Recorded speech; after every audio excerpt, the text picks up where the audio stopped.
Hey, and welcome back to Game Talk. I'm Abe and Mion. Today I'm joined by Connor and Mike. Hello. First thing that I want to talk about today is that Nintendo just announced that Pikmin 3 is getting a re-release on Switch. And I find this pretty exciting because I've actually never played a Pikmin game, and just like the snippets of gameplay I've caught seem really appealing. It seems like a lot of fun. It seems really charming. So I'm definitely going to check this out. That they're doing this because I believe that means every single Pikmin game has released on a fairly unpopular platform and then been ported to a far more popular one now. Oh, really? Because I don't know about the second one. I know the first Pikmin game got ported to the Wii. Yeah. After releasing on GameCube. I think the second one did too. So what did the first one come out on? What, 64 or GameCube? No, GameCube. GameCube. Yeah. And the second one was also on GameCube? Yes, Pikmin 1 and 2 were both GameCube, and then at least Pikmin 1 were re-released under the new motion control brand that they did for a little bit on the Wii. Yeah. And yeah. I played it on the original GameCube. I have actually never finished a Pikmin game, but I have a great love for the series. Just not great enough to finish it, I guess. Which is funny because I don't think they're particularly long games. They're just, I don't know. I played Pikmin 1 and 2 when I was fairly young, and I didn't really have the head for what is essentially an RTS. An action RTS, maybe. I don't know. It's kind of hard to describe. Yeah, okay, so that's something I want to kind of get into. I don't really even know what genre Pikmin is. It kind of looked like a strategy game, which is really unusual for me, getting that from Nintendo. Yeah, it's clearly Nintendo's original take, Like when Nintendo made Animal Crossing, they were trying to take a slice of the Sims pie, and this is Nintendo trying to take a slice of the RTS pie, I feel like. Yeah, and successfully too. I mean, granted, the sales aren't mind-blowing, but critically, it's very popular, right? It reviews really well and has a really strong cult following. Well, like I said, it's never had an original release on a console that was performing well. Yeah, I think so. I saw recently that the final sales for the Wii U version were somewhere around 1.2, 1.3 million worldwide. Wow. And it's going to destroy that number on Switch. Oh yeah, probably in the first month. Yeah. So yeah, it was one of the 3 Wii U games I ever had. I think I only had 2 Wii U games. It was or maybe 2 or 3. I think it was Mario Kart, Smash, and Mario Party. I barely played all I had, I think, were Smash Bros, Pikmin, Breath of the Wild there at the end, and Mario 3D World.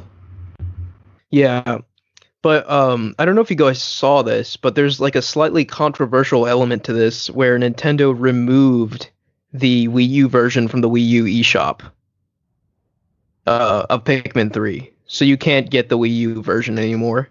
That is odd. That's kind of lame, but also all 3 Wii U owners must be very upset about that. Yeah. I don't know. There certainly is a demographic out there that's a generation behind, you know? Yeah. That's definitely a thing. So that strikes me as a little scummy, but it is scummy. Something similar happened. I think it was an accident, but something similar happened with the Destroy Humans remaster release on Xbox recently. I think a lot of people had the original removed from their accounts. I imagine it was a stupid clerical error involving 2 games with the same name. Yeah, it doesn't strike me that Microsoft would be one to do something like that. But because this actually isn't the first time Nintendo's done this. Apparently, they did the same for Donkey Kong Country. No, Donkey Kong Tropical Freeze. Yeah, that is Donkey Kong Country Tropical Freeze. Yeah, right. Yeah. I don't know. Yeah, I see why people would be upset with that because I'm kind of I like to ride the hype train, sorta. But I was talking about the Destroy Humans game came out recently. I had that on PS2, and I'd only ever played Destroy Humans 2, so I decided to ride the hype wagon and play some Destroy Humans 1 this week since everybody's talking about it. Yeah. Game holds up, by the way. It is kind of scummy that they're they're hurting people that do that. Yeah, and also the $60 asking price was a little contentious, but I personally, I'm fine with that because it's like a brand new experience to me. But I can see where like I don't know if you just wanted to like pick it up as like the definitive version, it should really be a $40 game. I mean, it's old at this point. It was like early Wii U. Yeah, something like that. I saw they were including all the DLC. I wasn't even aware that there was Pikmin 3 DLC. Was there Pikmin DLC? Hold on. There definitely was because that was they said they're including it. This is like this is the version that packages all of it together. So there is some new content in there, like playing as Olimar and Louie. I think is new because that's what was interesting about Pikmin 3. It was the first one you don't get to play as Olimar. I don't think There's a bunch. Huh? Oh, it's just mission modes though. Well, that's fine. I mean, God, this Pikmin wiki, I hate it. I hate the crosshair. It's like the Onion, and it's so obtrusively large. Pikmin's weird for me because, like, in Pikmin 3, they added Rock Pikmin and Flying Pikmin, and they removed Purple Pikmin and White Pikmin. And that's weird to me because, like, Rock Pikmin and Purple Pikmin seem to do, like, pretty much the same thing. And it's just weird to me that they would remove a species of Pikmin, you know? That messes with the canon in my mind. Yeah, I mean, like, my only exposure to Pikmin is through Smash, and, like, the Purple Pikmin's, like, the strongest one, so... I believe a Purple Pikmin has the strength of 10 Pikmin in the Pikmin games, the strength and the weight of 10. Mm-hmm. Big boy. Yeah, and the Purple Pikmin, or not Purple, the White Pikmin are just poisonous, so if they get eaten, they poison whatever ate them. That's kind of... I didn't use them a whole lot because it made me really sad when my Pikmin would die anyway. Mm. But yeah, like, I think this leads into a slightly more interesting discussion of Nintendo really doesn't have anything else announced for this fall other than Pikmin, right? Not that I know of. I mean, we keep thinking that they're going to say the Mario Where is the Mario collection? Does it exist? Was it just a strange rumor? I don't know. I hope to God it wasn't a strange rumor, because I want that so badly. Yeah, and I feel like there's... But even... That's not a tentpole release, in my opinion. Exactly, that's what I'm getting at. I don't think they have anything for the fall, like anything big. At least, you know, like they haven't announced it yet, which is kind of weird. Cause, I like, think they're going to announce Breath of the Wild 2, and it's going to be their that's going to be their holiday release this year. I mean, if they're going to do it, they better do it soon. It's already August, you know. Nintendo, I mean, that's their MO recently. They announce a game a month before it comes out. Yeah, I mean, I feel like there has to be something coming out this fall. Like, at the bare minimum, the Mario Collection has to be there. I think the Mario Collection could come out in the fall, and Breath of the Wild 2 comes out holiday season. That's what I think is going to happen. Yeah, I mean, if we were making bets right now, I do not think Breath of the Wild 2 is happening this year. Yeah, no, Breath of the Wild 2 is definitely a 2021, 2022. I certainly hope it is. It'll have been in development for 2 years. That's a long time for a sequel using the same map, which they've already confirmed it is. Did they confirm that? Yes. The same map? Yeah, they've confirmed they're using the same map as the original. Okay, I didn't know that. That's crazy. Yeah. Yeah, the way I see it, Breath of the Wild 2 lessens my excitement, actually. Breath of the Wild 2 is going to be what the Breath of the Wild DLC should have been. I think that's what it's going to be. That's kind of unfortunate. I hope you're wrong. Because the Breath of the Wild DLC was god awful. I regret buying it.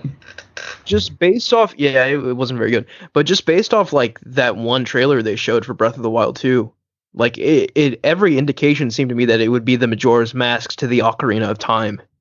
They're obviously adding to the map, but I am pretty sure A&M has confirmed in interviews that it is the same map. They're just adding to it. Okay. Well, I think it's incredibly likely they'll do like a Dark World style thing. Ever. Yeah. Yeah.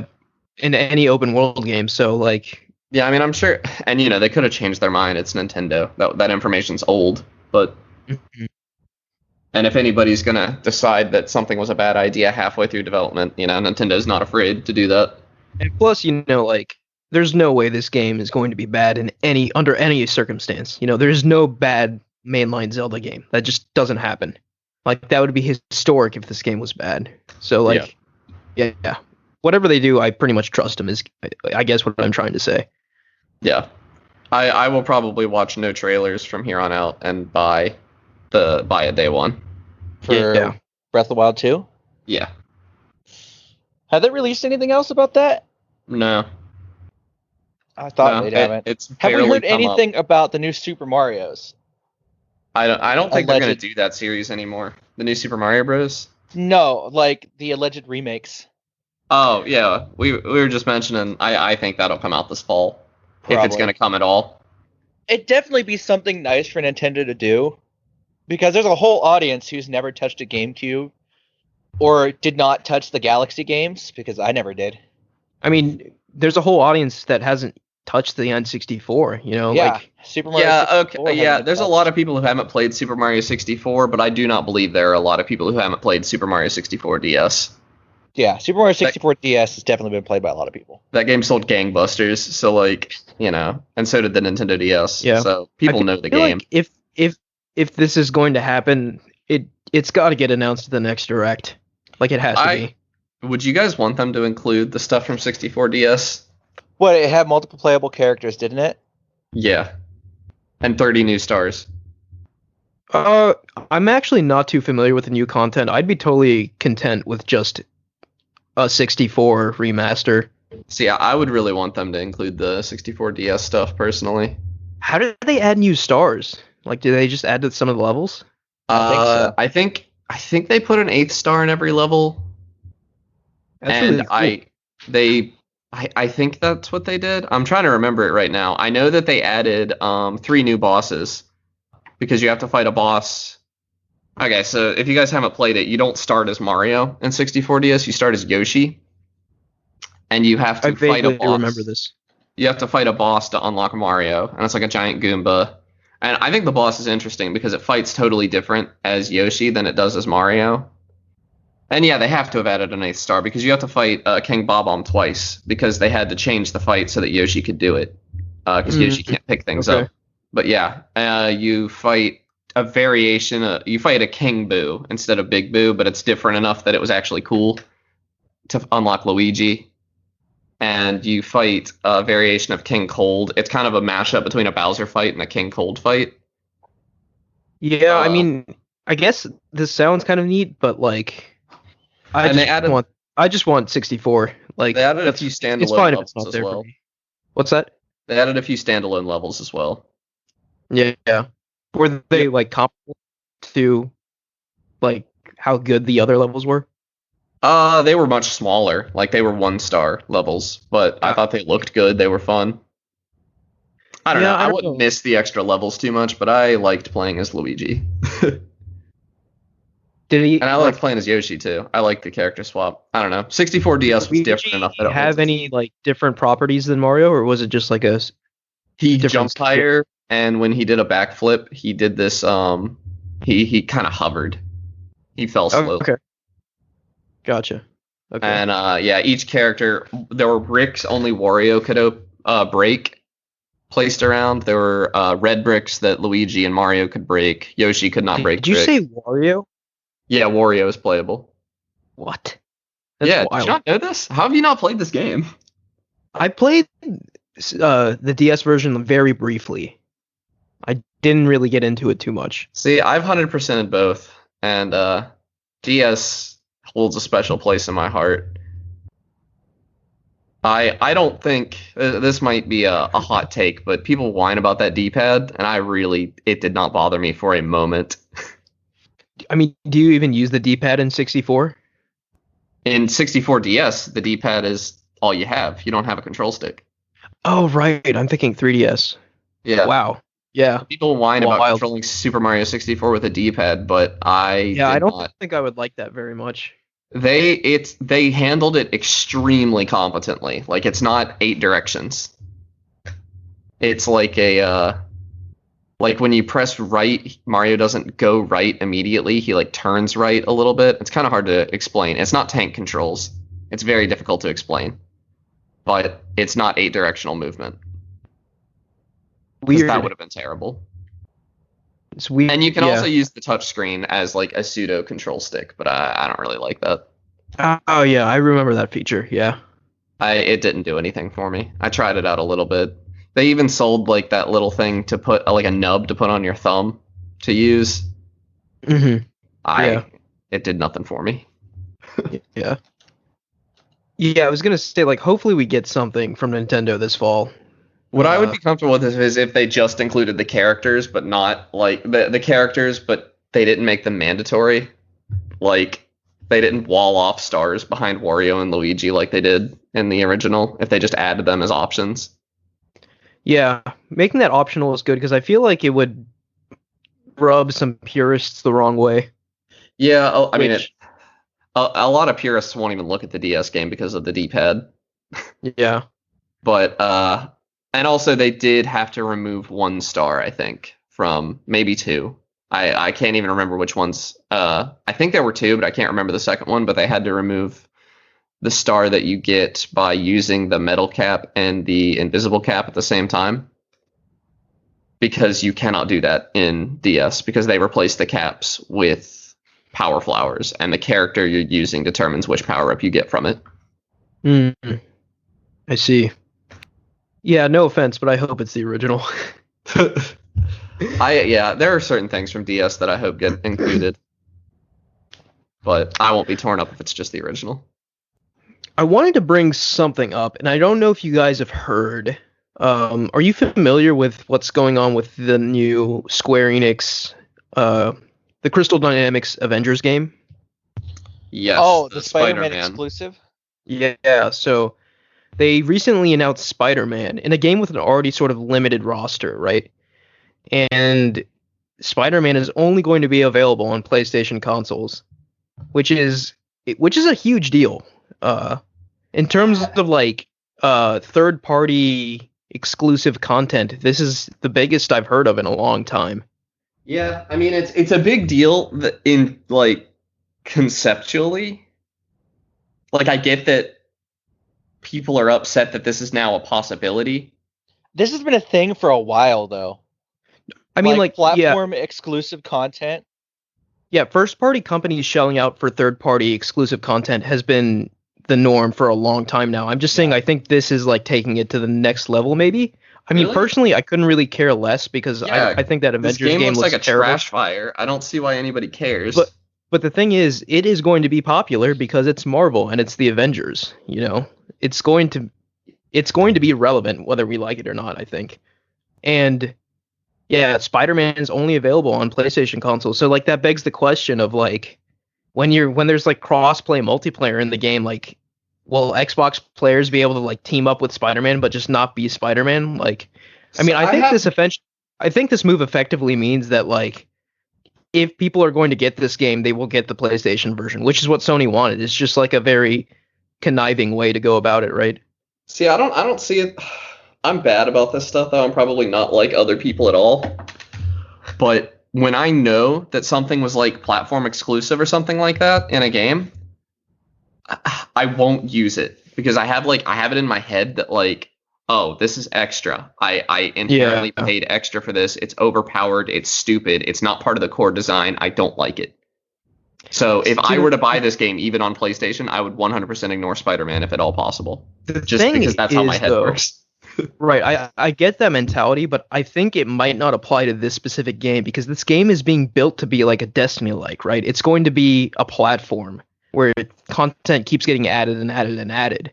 God, so I feel like this game trash fire. Yeah, I mean, I think eventually, I think this is one of those cases where it'll come out, be terrible, and eventually they'll make it good because there's no way they're giving up on this idea. I think like they'll pump money into it until it's good. Right, Avengers is just too big to fail. I feel like maybe. I don't know. Like, we've had a lot of bad Marvel games before. I think the bad Marvel games were in the times where the MCU didn't take over the world, right? Like I feel like after the MCU blew up, we started getting like, you know, Insomniac Spider-Man. Yeah. And to a lesser extent, Iron Man VR, right? It's like not even as close to as good as Spider-Man, but it's still like an innovative VR title. I mean, I think we're just in an age of generally better licensed games right now. I don't think Marvel necessarily has anything to do with it, but yeah, I see what you're saying. True. So yeah, like I feel like in most cases you'd be right, but in this case where like the whole design of the game is based around adding content, I feel like Spider-Man's going to be just as fleshed out as, like, say, Iron Man or Thor, right? But, like, Xbox players will just supposedly never be able to access him, or I don't know. Like, I feel like I mean, how fleshed out are the characters? I can't help but, like, when people talk about this game, I know that I've seen that this isn't really what it is, but what I see is Ultimate Alliance when I think about it. yeah, imagine, I don't know, like And, like, you could closest remove any analog- 10 characters from Ultimate Alliance and I wouldn't notice. the closest analog I can think of, and this is with seeing very little gameplay because I just really am not interested at this time. But the closest analog I can think of is Destiny, and Destiny's like different classes, like Titan, Warlock, Hunter. Except See, those don't instead feel of that those, different you to me have like either. Like, removing one of those would do nothing to me. And I play Destiny. I played quite a bit of it. And I don't they know. took away my favorite as a Destiny class, fan, like, I I wouldn't definitely disagree with that. I think like they all offer unique enough gameplay mechanics to feel distinct. And I feel like that's kind of the vibe they're going for with this game, right? So like the different classes are going to be like, you know, in one mission, someone's going to be Iron Man, someone's going to be Thor, someone's going to be Spider-Man, right? Like those characters are the different classes. So I don't know. Like I feel like that's a pretty big, if that's true, right? Like I feel like that's a pretty big. You're essentially locking out an entire platform from a class in the game. But you know, Yeah, I don't know. I don't know. I don't see Personally, it I don't any care. different from, like, exclusive fighters in a fighting game. yeah, I guess it's just blew up a little more because specifically it's Spider-Man, and Spider-Man's like the most popular hero. Yeah, I mean, I don't know what people expected. Sony owns Spider-Man. Like, Yeah, like they made the Spider-Man movies and they Yeah. have the Spider-Man games. Yeah, but like people like point to oh gosh, the recent Marvel game that came out on Switch, like the Black Order or Yeah. something. Ultimate Alliance, Black Order. Yeah. Ultimate Alliance. Yeah, Spider-Man was in that. So I think people are viewing this as like a targeted move against Microsoft or something. I don't think it is. I don't know. I don't see it as a big deal, personally. Yeah, and I think But I think this leads into. Sorry, go ahead. I may just be blinded by how little I care about this game. Yeah, I mean, I really don't care either, but I thought it'd be worth bringing it up because a lot of people do care. Yeah. But like, I think this leads into a more interesting discussion of where it seems like, based off the rumors I've read, right, like a lot of insiders are hinting at like, hey, this next generation, both first party companies, Sony and Microsoft, are going to go hard at third party exclusive deals. Like, and you know, they're hinting at especially Sony and Square, right, are really cozying up this generation. So that leads me to believe that like it sort of implies that maybe Final Fantasy 16 will be an exclusive to PS5, which would be wild. I think that would be the most insane announcement. I think yeah, that would rightfully anger a lot of people. Yeah, that would. I mean, I wouldn't be real happy because I liked Final Fantasy 15 a lot, and I don't really have any intention of getting a PS5 right now. Yeah. So, and I think, you know, like Sony's done this before. Like Street Fighter 5 was only on PS4, and I think it came to PC later, or maybe it was simultaneously PS4, PC. But the point is, like, they just were avoiding putting it on an Xbox platform for as long as possible. So, I don't know. I think, and I'm sure Xbox has similarly massive deals, right? Like they have to have something in the pocket to counter that. So it's just, I don't know. It's a bizarre world where I feel like third party should truly be third party. You know, like if you're a third party game should be available wherever. God, you know it'd be really nasty. Yeah. What? Final Fantasy VII Remake Part 2 exclusive to the PS5. Oh, I mean, part That'd be one awful. part one's exclusive for like a year, right? Is it? I didn't know that. Yeah, part one's right now. You can only play Final Fantasy VII Remake on PS4. I did not know that. I had no idea. I thought it was available on PC and Xbox. No. See, that's No, they're already I don't care about Final Fantasy VII. Yeah, but like, yeah, more people care about Final Fantasy than, you know, obviously. I typed in Final the Fantasy Avengers game. 76 remake, send help. God, now I feel goofy even saying that. Yeah, it probably will be. Is it Yeah, exclusive? I mean, I promise you, you can look this up. You can only play Final Fantasy VII Remake on PS4 right now. That explains why it's not on Yes. Game Pass. Yeah. So I don't know, man. It's pretty. That's pretty. Yeah. I don't I don't know. I don't like it. Again, that doesn't bother me that much because, like, I think back to Final Fantasy VII originally being exclusive to the PS1. Yeah. Like, I don't know.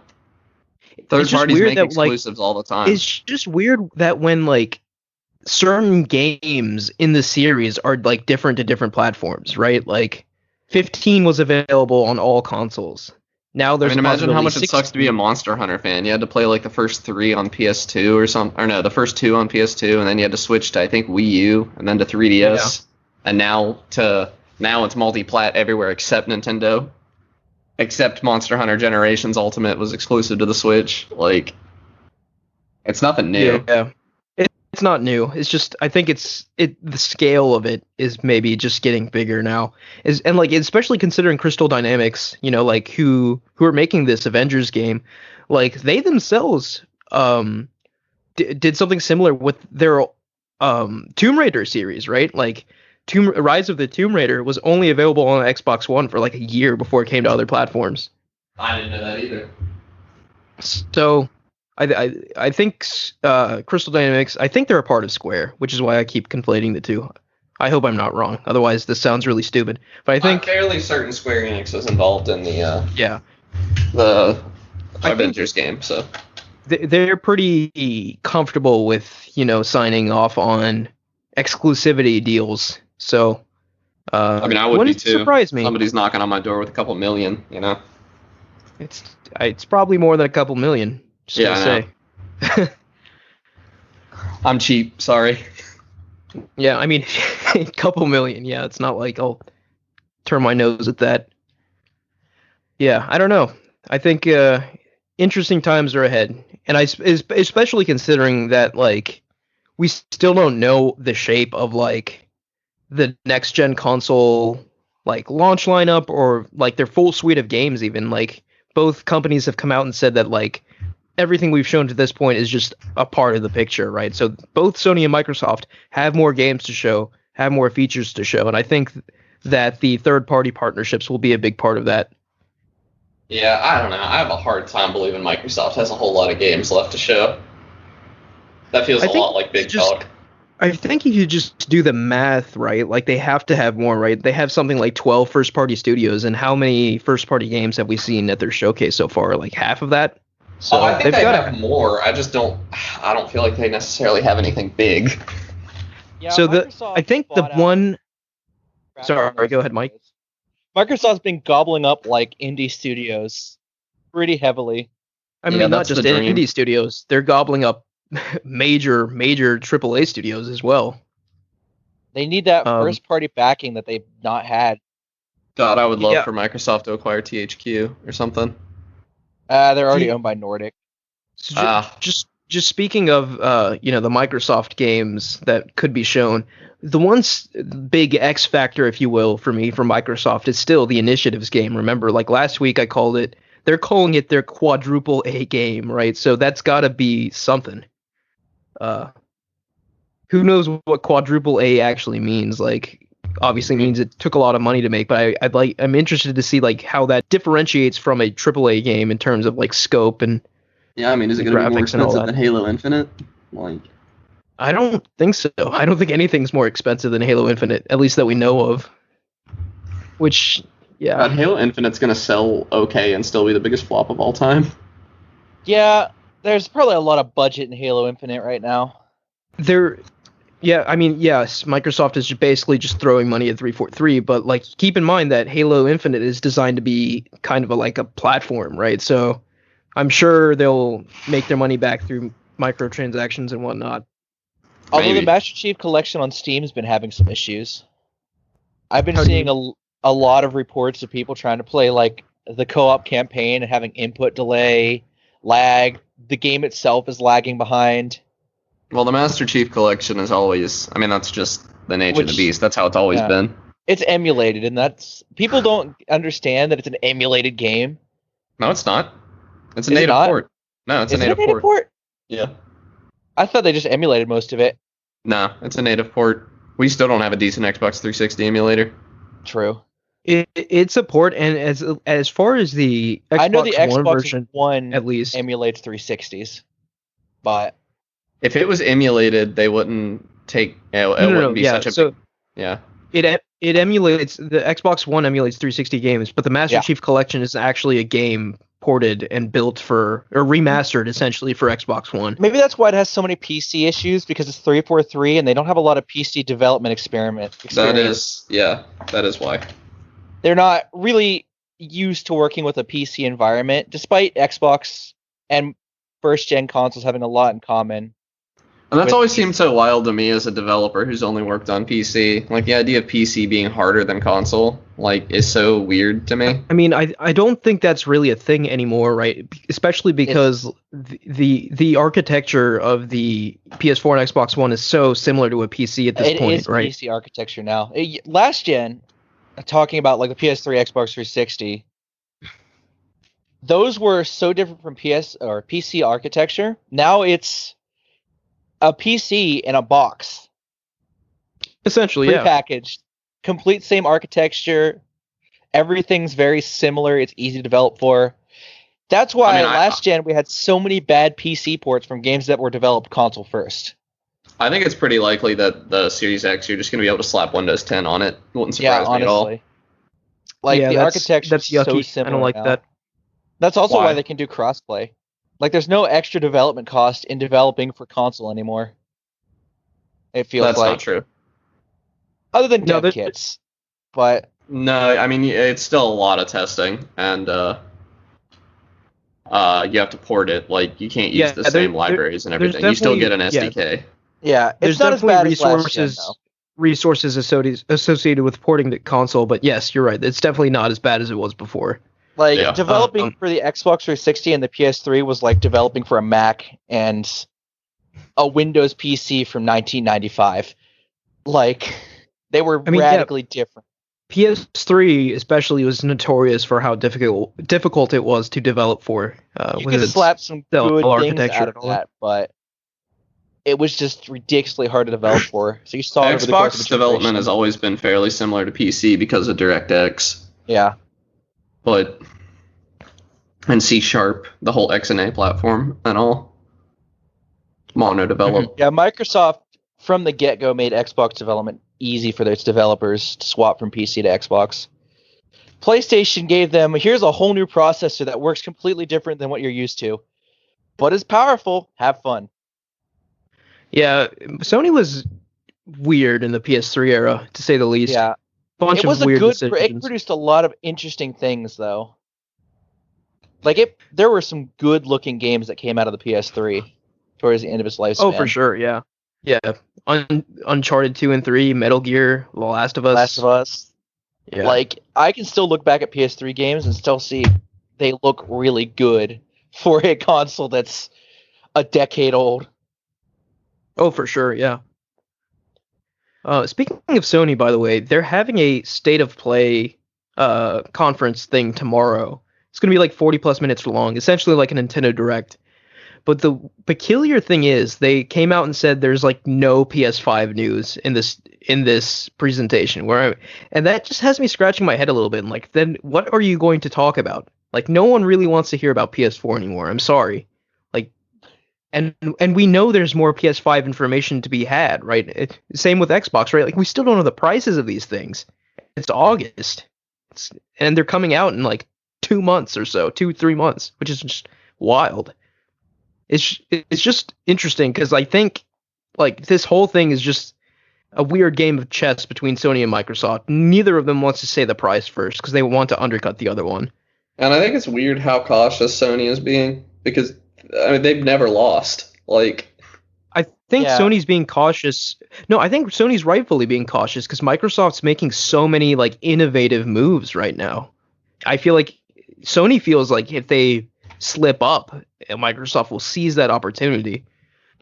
So I think they're playing it right in terms of strategy. It's just annoying as a consumer. Like, maybe. I want the details. I want the price already. Like, come on. I still don't like. I only know one person. Like, I know a single person who plans on buying a Series X, and that's still a soft maybe. Yeah, Like, they don't know that they're going to get a Series X. They just know that they're not going to get a PS5. I don't know anybody that's legitimately going to buy a Series X because I mean, Game Pass is a huge factor into that, right? So yeah, that's like, kind of. So I would say that Sony's not so much worried about Series X. They're worried about Game Pass, right? Like they're worried about Game Pass cannibalizing game sales. So an easy way to, well, not easy, but there's a good way to get around that. I am not opposed to having 2 subscription services. Yeah, but yeah, like Xbox now, like buying a Series X is pointless if you have a PC. Because you can just get Game Pass on the PC and have all the access to the same games now. A lot of the same games. Yeah, a lot of the same games. Most of the exclusives will go directly to your console. There's no real reason to buy the Series X if you have a good enough PC, compared to, say, buying a PS5 where, you don't have access to those exclusives anywhere else. Yeah, I think at the end of the day, like I always say this and I always will. To me, it's about the games, right? And PlayStation just has the games for now. Yeah, PlayStation does have the games. That's what I hear from everybody. I mean, even myself. Like, if I was going to buy a console right now, it's PS5, easy. I wouldn't even think about it. Yeah, but like, it's just so. I wish, like, I wonder what the whole picture is, right? Like, I think in 2 or 3 months we'll have the whole picture. Right now, I think we have half the picture on both sides, right? Like we have half of Sony's strategy, half of Microsoft's strategy. And obviously a big part of Microsoft's strategy is going to be xCloud as well. I'm so curious to see how everything shakes out. Did you all see the xCloud trailer? Price is obviously a big factor. No, I didn't. It was very Nintendo Switch-esque. It even showed somebody with like the little like attachable controllers to the side of your phone playing Halo. Really? Wow. Yeah, and like it looks good. Like the trailer made it look, if it works anywhere near as well as it does in the trailer, I will upgrade to Game Pass Ultimate. Yeah, out of everything Microsoft has offered so far going into next gen, xCloud is the most intriguing thing to me. Because why buy a Series X if I can, I'm already paying for Game Pass. Why not pay the extra $10 or whatever to have Game Pass Ultimate and be able to play? I don't have to worry about whether or not a game has cross-platform multiplayer. I can just play the Xbox version or whatever. Yeah. The only thing is xCloud, I believe, is still running on Xbox One S. It is not going to be running on Series X's yet. Yeah, but I'm sure that upgrade is coming. The biggest thing for me for xCloud is I've got to just try it out and see how it feels, because like it sounds a bit like magic to me, until I play it. But the impressions are largely positive. It's just so difficult for me to believe. I think it'll be one of those seeing is believing things. If you want to get a feel for what it's going to be like, try NVIDIA GeForce Now. It's free. It plays your own Steam games. Oh, is it free? I didn't know that. Oh yeah, GeForce Now. Yeah, if you already own the game on Steam, you can just play it on GeForce Now for free. That's so nice. Yeah, you're going to wait in the queue for a bit, but I mean, I use GeForce Now occasionally just because I don't have the hard drive space for stuff. So what is GeForce Now running on? Just out of curiosity. Like do we know the specs? NVIDIA Cloud. I don't know. I know that it supports RTX if you pay for it, but it doesn't if you don't. So okay. So it is running on the specs you would need to run the game. The games run on like Ultimate, pretty much exclusively Ultimate, and they run at 60 FPS, a hard stop. Yeah, that's pretty awesome. Yeah. I wasn't aware that it was free. It's kind of blowing my mind right now. It's free unless you want like ray tracing or 4K. Yeah, I mean, whatever. Yeah, and I guess. then you're gonna pay. Yeah. Yeah. Yeah, it works. I mean, I don't think my connection could even support 4K. Anyway, I think 4K is an option.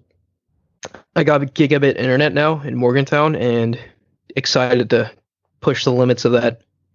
Yeah, I don't think my bandwidth would be the problem. I think it's, well, I guess if my bandwidth's not the problem, then it doesn't really matter what resolution I'm playing in. But it's your latency that is the problem with these. Gigabit's not going to help. And xCloud keeps touting that they've solved the latency problem. So yeah, whatever that means. Using fancy new codecs, doing black magic, whatever. I didn't believe it until idsoft said that they'd done it. Then I was like, oh wow, this might be real. Exciting times ahead, I think. Yeah, do you guys want to go into what you've been playing? Yeah, you guys mind if I go first? Sure. So I wanted to be topical this week. So right after work today, I picked up Fall Guys Ultimate Knockdown, I think it's called. Yeah, that's been getting a bunch of buzz. Yeah, I watched some gameplay of it, and I was like, oh, this has to like be one of those things that like gets old really quick. But so far, I'm really into it. Like, there's not a single activity that I like think is gonna get old for me. Like, there's not one that I like now that I see myself not liking 100 matches down. Cut that out. Or leave it in. Put it at the end. Yeah, that could be my intro. I really like it so far. I've only played an hour, so I can't say much. But I have played a lot of repeat maps, and I never am sitting there thinking like, oh, I just played this one. And I played quite a few rounds. I probably played like 8 rounds in that hour. This game is fast. Yeah, they gave it away on PlayStation Plus for free this month, and I got a couple invites from my friends to play it, and I saw that it was like really popular, but I haven't had a chance to check it out yet. Yeah, I really wish I'm gonna check to see if any of my friends on Steam are playing it. Cross-platform is in their pipeline, but they're not sure when, which kind of sucks. What do you do in the game? It's a platformer at its core, but it's very much. It looks inspired by like Gang Beasts or Human Fall Flat. It's a little. Yeah. Okay. It's very bouncy and stuff like that. But I feel like it's. Huh? Frustrating to control. No. Not in my opinion. I like it clearly is inspired by that, but like when the name of the game is risk versus reward. As far as I can tell, like you are constantly thinking like, is this risk worth taking? Like to knock this person out instead of me falling out. Like if I dive, I might be able to knock this person or like get this advantage in the race that I'm in, but like I'll be out of control for a second if I do that. But like for the most part, I feel like I'm very much in control of my character. That's good. Yeah, and I really like it. And so you heard me saying, like, knock people out or win the race or whatever. Game to game, you are not doing the same thing. So most of the games I've been in start with a race. And it starts with 60 players. And this is essentially a battle royale. But you'll see up at the top right, it'll tell you how many players get to qualify, and I think it's usually 32 or so, something like that. Sometimes higher, about 40 something. But you want to be the first, however many people to cross that finish line, or you are you don't qualify. You are terminated. Yeah, and it's really fun. But a lot of games are like that. However, some games. There's one I was playing that you're like on a bunch of rolling logs and you just kind of have to stay on the log and not fall, and you're getting, you have obstacles thrown at you and stuff, and you're all sharing, you're all on the same one, so you're bumping into each other. That one doesn't have a time limit, and it doesn't have how many people qualify. It has how many people have to be eliminated before the game will end. And so those go on a little longer than I'd like sometimes because, in my opinion, they're very easy. Mm-hmm. So I feel like you're just kind of waiting for other people to mess up or get pushed off or something. But there's so much variety in these games. There's what I do hate is there are team-based games in it, and this does not make sense to me because there are 3 teams in every team-based game I've played, and I played quite a few. Actually, I think this is how I got eliminated every single time of my 8 games. There are 3 teams, which you would think. Only the bottom team gets eliminated. So you would think like that's like a 66% chance of getting through this. But I have never won a team game yet. I have been eliminated in every single team game I've been in. So I don't like that very much. Because I feel like I'm not really contributing. Like even if I'm doing well, I feel like it's not enough. Whereas it's really just you against the world a lot of the time. This sounds very fun. It is. The thing that's gonna determine whether or not this game is I really want to play this with some other people. I kind of hate that I'm playing it alone right now. because I think it'd be way more fun to have. It's a good game that I imagine this would be an amazing Extra Life game, for example. Right. Yeah. Or to have a couple drinks and then sit down and play this. It'd be hilarious. But I think it's so different from other battle royales because I hear a lot of people Fortnite is the big battle royale. But when you play Fortnite, you're not necessarily playing to win. Unless you're like Ninja or something.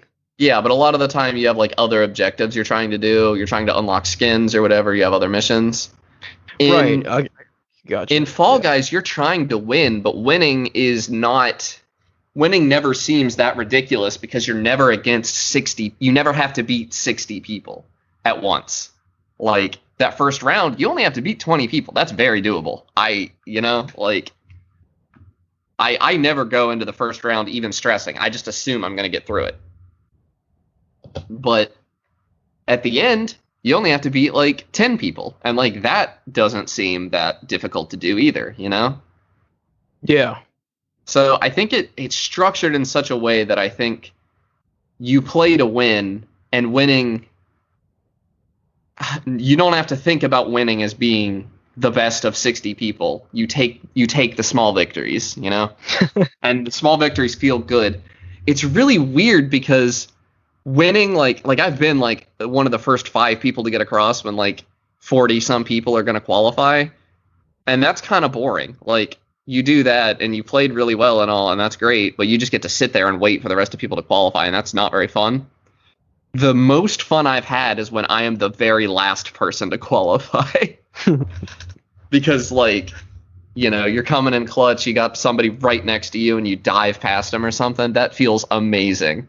And that's when I think this game is at its best. Yeah, I feel like playing this with friends is definitely the way to go. Do you know if it has? It probably doesn't, but does it have a local component, a split screen component where I do not you can believe play so. I don't believe it has any split screen online component. It does have parties very similar to Fortnite, but it doesn't have split screen that I know of. Yeah. Yeah, I mean, I wasn't expecting it, but still, yeah, jumping into a party with your friends and just messing around in this game. Yeah, I feel the only problem with jumping in a party with your friends is you're probably going to be sitting there watching them play quite a bit. If you get knocked, because if you get knocked out early, normally when you get knocked out, you just go back to the lobby and jump into another round. But if you get knocked out in the first or second round, then you're going to be sitting through all these load screens without even getting to play because you're going to be watching your friend.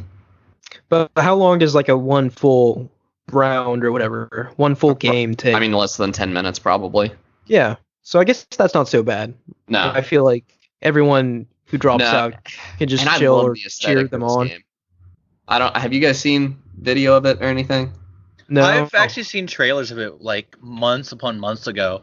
It is a gorgeous game. It looks, I mean, those big inflatables and stuff that they set up at big parties that kids, obstacle courses the kids get on. It's a less punk Gang Beasts. The whole game looks like those big inflatable things. I really love the look of it. It's super colorful. The costumes look really cool. I don't love, at first glance, the way it handles money and stuff. It looks like a free-to-play game, which I don't like because it's not. I paid $20 for this game. But that's okay. So it loses some points there, but yeah, I got it for free, so I feel like I'm going to be impressed no matter what it is. Yeah, but it's not very regular that I finish something. The only other game I can think of that does this to me is Rocket League, where I finish a round and I verbally say yes, actually saying something out loud. Right. Rocket League is probably the only other game that gets that out of me, and this has managed to do that quite a few times today. And I only played it for an hour. Yeah, this is definitely the game of the moment right now. I was just curious. I wonder how long it'll sustain this momentum.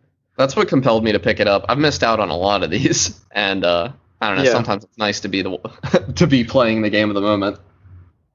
And I figured, I didn't know if either of you had checked it out, so I wanted our podcast to be topical this week because everybody's talking about this game. Man, I kind of wish I had checked it out back when my friend shot me the invite. You really should. You should download it after this because it's super fun. I'm actually going to check my Steam to see if anybody else is playing it. So while we're doing that, apparently, I just saw a tweet from Jason Schreier, whatever. Yeah. Blizzard staff are compiling a list of workplace requests for management, including equal pay, fair promotions, and living wages for QA. Oh, I saw. Just an hour ago, this happened. No, so this has been going on for a while, right? So Jason Schreier kind of exposing the pay inequities at Blizzard, and there's like a public Google Doc or whatever you can look at where Blizzard employees anonymously put their salaries in there so that like the wage disparities are there for everyone to see. It's all quite interesting, but I feel like maybe we could save that topic for later, considering we're already so close to the end of this one. Yeah, I'm just saying it just broke today because they're now organizing. Yeah. Good for them. Yeah. Yeah, so like some of the wage disparity, like I took a peek at that spreadsheet. It was wild. Some of the disparities there. Yeah. That's the next topic. Yeah, and I saw like a tweet from someone who had left Blizzard and gone to Riot and started making like over double what they made at Blizzard. Yeah, I saw that too. Yeah. Yeah.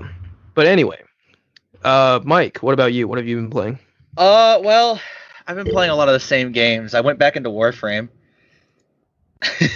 Oh boy. Sweet comfort of a familiar friend. Yeah, no, it's literally the game I go back to every once in a while, and I'm like, oh god, it's changed a good bit, or they've changed a little, or oh man, they're adding a whole new open world. Yeah, I mean, I think 2 weeks. As someone who just hears about Warframe, the thing that impresses me the most is the frequency of the updates and how big they are. Not as frequent as people would like to expect, but they at least provide new content at least 2-3 times a year. Like, there's usually some big content at least once a year, if more. Yeah, like, people will get pretty antsy if there's more than, 6 months between content updates. Where, Digital Extremes... A good analog would be, Bungie with Destiny. I feel like they really don't drop as much big content as I feel like they should to keep Destiny fresh and interesting. Aside, yeah, they do it, once a year, right? They do it once a year, but even though the big content comes once every 2 years, and then on the off years that you get new content, but it's not as substantial. So it's definitely not.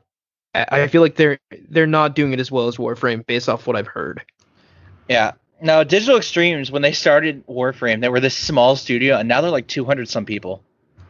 They've scaled up immensely in the last year, 7 years, I guess, which is impressive because this game was their last game they were going to be able to make if it didn't do well.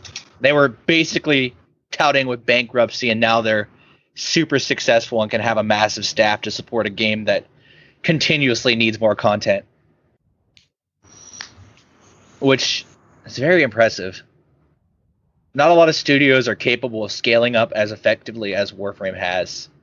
While having a live game, right? Warframe's been there the whole time and never got taken down to be worked on or whatever. And it's just been, it seems cobbled together, and there's a lot of systems that get forgotten. But again, it's a game that has been continuously updated for 7 years. Things are going to get forgotten, or they're going to go into the back burner, like the PvP system. The PvP system has not changed in 5 years, and no one plays it. Right. I mean, with a game as massive as Warframe or Destiny, inherently some stuff is going to, go into the background because there's just only so much time and resources to maintain everything. They still do buffs and nerfs to the guns, especially when they pop up to the forefront and everyone starts using them. They'll rework it if it doesn't seem to be getting a lot of play time. They'll do a lot of things to keep quality of life up at the same time as keeping content fresh. They've just recently reworked an entire tile set of procedural generation and added a whole quest for said new tile set. And I think next update they're going to completely change up a faction. Is that a class, a character class? No, a faction is one of the antagonistic groups. So Warframe has 5 antagonistic factions. One of which is a spoiler. The other one's just rehashes of the other three factions, being the Void corruptions, and then you have your Infested, your Corpus, and your Grineer. They've already reworked the Grineer, who are these like industrial clone society. Are they the guys where headshots are not good? No, those headshots are good on all of them. No, the Grineer are just heavily armored and like go rock, rock, rock. And, I thought one of them had like these big boxes on their heads and headshots weren't that effective on them. Oh, the Corpus? Maybe. That'd be the Corpus, the merchant cult. Headshots are actually more effective on them now. It's the only way to actually penetrate their shields. Mm. They've completely reworked their damage system, so now they have shield gating, which is great because you now actually get, not punished for shooting them in the head. And then the Infested, which are hard to describe, but they're like mutated creatures made out of the other factions that have been torn apart by like some bizarre fungus disease ? Think of like the Flood. Yeah. They're very much like the Flood. Yeah. So they've already reworked the Corpus and the Grineer and added new elements to them, and now they're doing it to the Infested, who have not seen a lot of love recently. So I'm glad they come back and look at a faction and say, this needs fixing, or this needs changed, and this needs reworked now. Because not a lot of games do that. No, yeah, and fewer games do it well, I think. Yeah. Like to have like a live service game and have it be successful, I think is a really big achievement. So awesome. Okay. I think I'll just go ahead and go then. I have been playing Paper Mario: The Origami King. And Oh yeah. How do you like it? I like it. I'm only, I think, roughly 3 hours in. So I've barely scratched the surface of this game. This game is massive. That much is apparent to me already. Like, just judging by, like, the map and, like, the items and the menus and stuff. Like, I've barely, like, even scratched the surface of this game. And I like it. I don't love it. It's not sweeping me off my feet like I hoped it would, but I certainly am enjoying it a lot. It is very charming. It is very funny. And actually, the battles aren't as annoying yet. Granted, I'm only like 2 or 3 hours in. They're not as annoying yet as I thought they might be, right? So you know how the ring battles work, right? Like you're in a ring and you have to like rearrange the enemies into configurations where you can like wipe them out in one blow. Don't they like essentially handhold you that for a long time? They handhold the tutorials in this game are pretty obnoxious, right? It's like they treat you like a 2-year-old, which I guess makes sense. It's a Nintendo game. I was watching Alpharad Plus, and it was like the first 4 episodes. Every battle was a tutorial. Yeah, that was a little annoying. But Why? when that goes away, right? Like some of these puzzles are actually like head scratchers, right? Like it's kind of fun to think through, right? And it's fun for now, but I wonder how long that'll like maintain, especially considering this game is like dozens of hours long, right? And like it's fun. The act of figuring those puzzles out is fun right now, right? But like to me, I'm thinking, 20 hours down the line, they're probably not going to be fun anymore, and especially because there's no XP incentive. Like I will just be avoiding battles like the plague. I'm already like avoiding battles as much as I can, and I only engage in the ones that are absolutely necessary, which those come up frequent enough. But yeah, like overall right now I'm really liking it. And the story, I mean the story seems kind of dark for a Paper Mario game. Well, now that I think about it, Paper Mario games do tend to have a darker tinge to them. But I'm enjoying the story. Still haven't really met any companion characters yet, other than like the main one. And I don't really even know if like companion characters exist in the same capacity they did in the previous Paper Mario games, where like they actually join you and stay with you. Like I think I read that they only like companions only join you like temporarily and then leave or whatever. They're with you temporarily, but the Bob-omb story is very good. Okay. Like so you will love that Bob-omb. I'm excited to meet that character. But just like brief like impressions from the gameplay itself. There's like a gimmick where like you collect confetti throughout the world by just like breaking things and like shaking trees down or whatever, and you can use that confetti to plug in holes that have opened up, right? So like they do this a lot, and it's getting slightly old already. So I can't imagine how annoying it'll be like 20 hours down the line. But like yeah, every level you go to, there's like giant holes everywhere, and granted, most of the time you can like walk around them, but like you can plug them up with confetti and like get some coins or unlock like a hidden thing. Another thing I think that mechanic's weird to me because I feel like it's not that different from Luigi's Mansion, collecting the money and everything, but that was a joy to me every time I did it, like shaking everything in a room and getting all the money. Yeah. Oh, so speaking of money, by the way, I have like over 10,000 coins already, and I have no idea what I'm going to use them for. Battles. So hopefully, like, battles, really? Like, you can buy more time, and from what I've seen, at least watching streamers play it and stuff, well, there are like advanced items you get that have durability, and you're going to have to buy a few of those, but that seems like a fairly small cost so far. What you're really going to need is to buy more time to solve those slide puzzles. Okay. So yeah, I was just wondering what all that money is going to be used for, because the scale of it seems ridiculous. Like I'm making hundreds of coins every battle. Like I already have over 10,000 coins, and I've only put a couple hours in the game. Somebody run out of money before. Oh wow. Okay. So yeah, I was kind of hoping that money would have like an important use with considering the frequency at which they give it away. So that's good to hear.